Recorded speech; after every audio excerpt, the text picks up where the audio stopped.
বনের রাজা হবার স্বপ্ন দেখে বাঘু ভাই হাঁটছে, কিন্তু কেউ তাকে দেখে না। হঠাৎ করে একটা বাদর এসে বলল, এই শুনছো, বনের রাজা বদলে গেছে। হ্যাঁ হ্যাঁ, তুমি তো রাজা।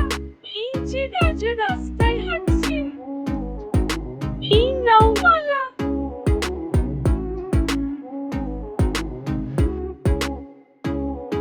এই নাও।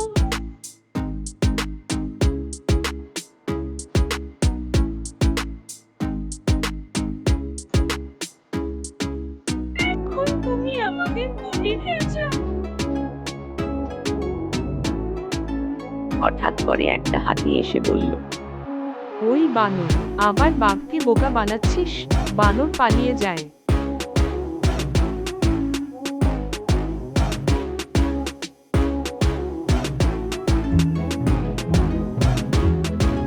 বাঘু ভাই লজ্জায় গাছের পিছনে লুকিয়ে পড়ে।